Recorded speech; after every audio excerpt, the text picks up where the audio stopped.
bras, vous voyez, une trajectoire parfaitement verticale. Et la flexion-extension est assez naturelle.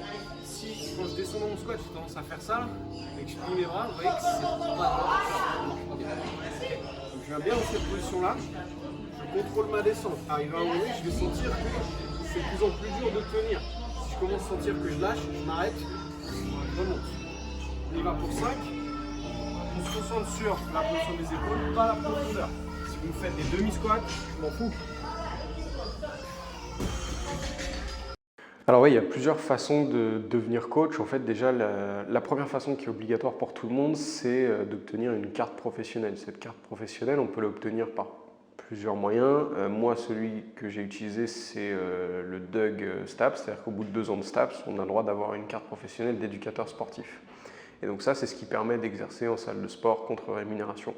On n'est pas obligé forcément de passer par le STAPS, on peut faire un BPJEPS, mais ça, il y a d'autres coachs qui vous en parleront mieux que moi, parce que moi, je n'ai pas fait ça et eux, oui. Et ensuite, derrière, techniquement, pour pouvoir coacher du CrossFit, il faut passer par le CrossFit Level 1, qui est une formation sur 2 jours avec un examen à la fin, qui est le premier niveau de formation de CrossFit. Pourquoi le CrossFit? Comme je disais tout à l'heure, en fait, le moment de ma vie que j'ai adoré en STAPS, le fait de toucher à... C'est ça, moi, qui m'a vraiment attiré dans le CrossFit. Comment c'est de coacher à CrossFit Estia? Moi, en tout cas, ma façon de faire, c'est que j'essaye de créer du lien avec les gens. J'aime assez voir un peu toujours les mêmes personnes parce que c'est comme ça que je les connais et que je sais le mieux les conseiller. Parce qu'une personne que je vois une fois tous les 15 du mois, si elle me demande un conseil sur quelle charge choisir entre 70 et 80 kg pour tant de nombre de reps sur un deadlift, je vais avoir du mal à répondre. À l'inverse, quelqu'un que je vois tous les jours, je vais facilement pouvoir identifier ses points forts, ses points faibles, sur quoi il va falloir que j'insiste, etc. Et parfois, je n'aurai pas de problème à dire prends plus lourd, prends moins lourd, ça tu peux y arriver, ça ce sera pour plus tard. Et si jamais la personne elle se sent pas capable d'y arriver, être capable de lui dire si moi je suis convaincu que tu en es capable et que tu vas y arriver. On continue sur le coaching à CrossFit Estia. Donc comme je disais, comme mon but c'est de créer du lien avec les gens, j'ai effectivement créé pas mal de liens avec beaucoup et donc c'est un vrai plaisir pour moi d'être là. Donc qu'est-ce que j'aurais à répondre un petit peu sur les idées reçues sur le CrossFit? Alors je pense à 2 idées reçues principale. La première, c'est le souci technique un petit peu dans la pratique du CrossFit, le fait qu'on ne respecterait pas forcément très bien la technique. Il va y avoir 2 éléments là-dessus, tout ce qui va être les éléments gymniques et l'haltérophilie. Donc effectivement, sur tout ce qui est gymnastique, on va utiliser ce qu'on appelle le keeping ou le keeping en butterfly, donc pour faire des tractions beaucoup plus vite. Certains diront que ce ne sont pas des vraies tractions. Et en fait, ce qu'il faut bien comprendre, c'est que nous, ce qui nous intéresse au CrossFit, la plupart du temps, en tout cas ce qu'on voit en compétition, c'est la production d'intensité dans le conditionnement métabolique. Donc, faire monter le cardio vulgairement. Faire des tractions strictes, comme on verrait en salle de muscu ou en street workout. C'est un mouvement qui va être difficile musculairement, qui va créer de la congestion, sur lequel on va gagner de la force, certes, mais ce n'est pas un mouvement sur lequel on va pouvoir facilement faire monter le cardio. Et on va avoir du mal à faire beaucoup de répétitions. Certains en street workout y arrivent très bien et c'est tant mieux pour eux. Mais nous, on cherche à être complet un petit peu dans tous les domaines et on ne peut pas se permettre de passer tout nos entraînements à faire des tractions.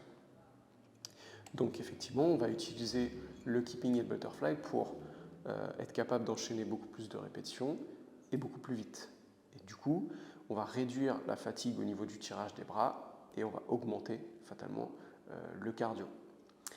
C'est la même chose un petit peu pour l'haltérophilie. Effectivement, on va faire ce qu'on appelle du barbell cycling. On va répéter des mouvements d'haltérophilie pendant un certain temps.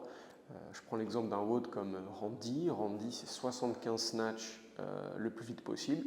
Je crois que c'est 35 pour les garçons et 25 pour les filles dans ces eaux-là en charge.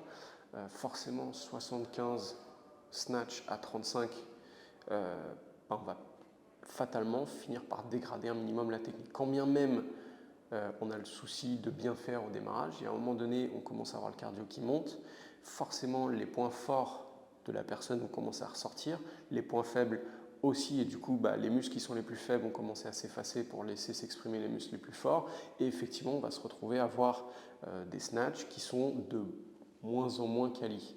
Okay, mais sauf qu'on est sur des charges qui nous le permettent. Ce que je veux dire par là, c'est que le risque de blessure avec un snatch à 35 pour un crossfitter, un minimum confirmé, il est pas inexistant évidemment, mais il est très réduit. D'autant plus qu'en pratiquant de cette manière, avec les déchets, en acceptant le fait qu'il peut y avoir des déchets techniques, on crée ce qu'on appelle de la résilience. C'est-à-dire que le corps il va s'habituer à bouger de cette manière et en fait il va s'adapter à cette manière-là et donc se protéger au fur et à mesure. Donc du coup, oui, effectivement, parfois, on peut voir des vidéos sur Instagram de gens qui liftent un petit peu n'importe comment. Donc moi, je ne veux pas nécessairement valoriser le fait de ne pas respecter la technique parfaite. En vrai, moi, dans mon idéal, j'aimerais pouvoir respecter à la lettre les principes techniques de tous les sports qu'on utilise dans le CrossFit. Je pense au powerlifting qu'on utilise avec le deadlift, le back squat, le bench très peu, mais il y en a quand même. Je pense au weightlifting, l'haltérophilie olympique, on utilise ces mouvements-là, mais effectivement on les utilise parfois d'une manière différente. Donc quand on l'utilise d'une manière différente, dans un WOD comme Randy avec 75 répétitions, moi je suis OK pour que les 20 dernières, elles soient un peu moins belles que les autres. C'est normal, avec la fatigue, avec l'intensité, que la qualité technique réduise un petit peu. Mais à l'inverse, quand on travaille sur des charges lourdes, là moi je mets un point d'honneur à ce que ce soit le plus proche possible de la technique parfaite. La perfection n'existe pas, mais plus on va essayer de s'en rapprocher, plus on va avoir de chances de performer. Je veux dire, c'est pas pour rien que la technique elle est comme elle est, c'est comme ça qu'on performe. On ne peut pas atteindre son plein potentiel en utilisant une technique qui n'est pas proche de celle qui est entre guillemets écrite dans les bouquins d'haltérophilie, parce que effectivement on risque de se blesser, et deux, on ne progressera pas. Il y a un moment donné, les leviers ils sont comme ils sont, si on ne respecte pas les principes biomécaniques, on ne pourra pas s'en sortir. Donc tous ceux qui pensent que dans une salle de CrossFit on bâcle la technique, à cela j'ai envie de dire que c'est faux. Donc ouais, le deuxième a priori auquel je pense, c'est les gens qui croient que pour faire du CrossFit, il faut déjà avoir un niveau de condition physique. Pourquoi? Parce que effectivement, ce qu'on connaît du CrossFit, c'est les gens qui vont poster sur les réseaux sociaux. Donc on va voir tous les athlètes de niveau, on va évidemment voir sur les réseaux sociaux ou sur YouTube les compétitions du plus haut niveau de CrossFit. Et ceux qui, sans être au niveau, vont montrer des choses sur Instagram parce qu'ils sont déjà à un certain niveau de pratique. Donc on a l'impression qu'il faut déjà être super balèze pour faire du CrossFit. Moi, j'ai une question à poser à ces gens-là, c'est vous allez faire quoi comme entraînement pour être capable de faire ce qu'on fait? Rien de différent de ce que nous on fait, simplement en fait il faut bien penser que nous les coachs, notre job c'est de faire en sorte que n'importe qui puisse pratiquer le CrossFit dans une séance avec nous. Donc on va avoir des groupes d'une dizaine de personnes dans lesquels on va avoir parfois un adolescent de 14 ans, parfois une maman de 45 ans, parfois une femme enceinte, ça arrive, parfois une personne qui va avoir déjà 70 ans, parfois un homme avec une hernie discale, et en fait tous ces gens-là, on va les faire pratiquer tous ensemble. Et parfois même on va se retrouver avec, comme on a Jessica et Christophe qui ont déjà participé au CrossFit Games, donc à le plus haut niveau de compétition du CrossFit, qui sont avec nous, et en fait on pratique tous ensemble, sauf que le rôle du coach ça va être d'adapter le niveau de difficulté de la séance à chaque personne. Donc si jamais vous n'avez jamais fait de sport dans votre vie, vous pouvez très bien venir faire du CrossFit avec nous. Et moi, en tant que coach, si vous venez dans ma séance, je ferai en sorte que la charge que vous allez utiliser soit un peu moins importante, que le volume de travail total soit plus petit. Vous allez commencer par une intensité beaucoup plus modérée, on va se concentrer sur apprendre les gestes, et après, petit à petit, on commencera à en faire un peu plus, puis parfois un peu plus vite, parfois un petit peu plus lourd. Et en fait, si on laisse bien son ego à la porte et qu'on arrête de regarder les gens qui sont là depuis 3 ans, et qu'on se concentre sur soi, en fait, si on respecte bien étape par étape, en fait, au bout de 2-3 ans, on va se retrouver au même niveau que ceux qui sont là depuis 5, parce qu'on va faire les choses dans l'ordre et qu'on va créer petit à petit son niveau de fitness. Quelqu'un qui voudrait débuter un sport, que ce soit effectivement le CrossFit ou n'importe quoi d'autre, je pense que la première chose à faire, le meilleur conseil qu'on peut donner, qui est assez difficile à entendre d'ailleurs, c'est de laisser l'ego à la porte. La plupart des gens, quand ils commencent le CrossFit est arrivé en France assez tard, du coup les gens qui débutent le CrossFit, c'est plus trop le cas maintenant, mais il y a quelques années encore, c'était des gens qui avaient déjà, entre guillemets, un certain âge. On ne parle pas de seniors, mais simplement quand on a déjà 25-30 ans, on a déjà une expérience sportive. Et parfois, on arrive avec des a priori en se disant, quand j'étais en équipe de foot ou peu importe quel sport, je faisais ça, j'avais tel niveau de performance, etc. Et forcément, on arrive avec des attentes de performance et parfois, on est déçu. Et soit on est déçu, soit on risque de se blesser parce qu'en fait on ne veut pas écouter le corps qui nous dit non, en vrai on n'est pas à ce niveau-là. Et c'est là qu'on force un peu trop, qu'on pousse un peu trop et qu'on se fait du mal. Suivre sur le fait de laisser l'ego à la porte, c'est valable aussi sur les connaissances qu'on pense avoir. En fait, coach c'est un métier.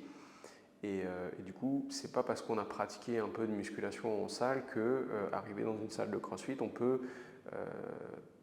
croire qu'on n'a pas besoin d'un coach. On a toujours besoin d'un coach. Moi-même, dans ma pratique, en vrai de vrai, j'adorerais être encadré par un coach. Maintenant, mon emploi du temps fait que c'est pas forcément possible pour moi, mais si je pouvais m'entraîner encadré par un coach, je le ferais.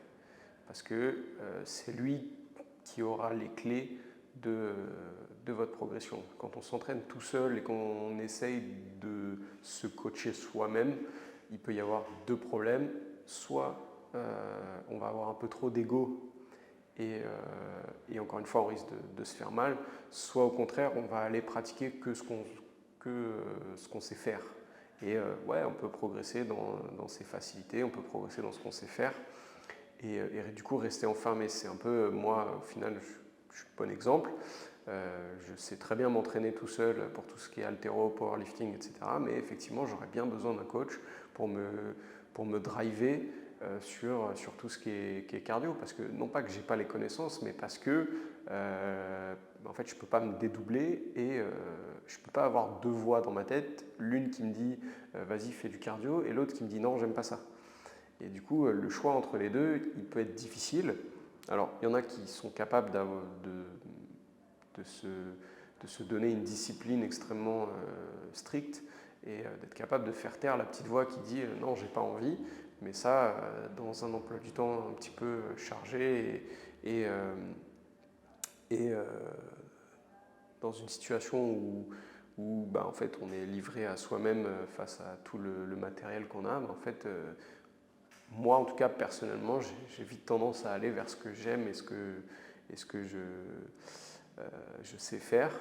Et du coup, à esquiver un petit peu les trucs que j'ai pas envie. Et pourtant, ce serait la meilleure chose à faire, ce serait que de me forcer à faire ce que j'ai pas envie de faire. Et pour ça, j'aurais bien besoin d'un coach comme Kiki pour me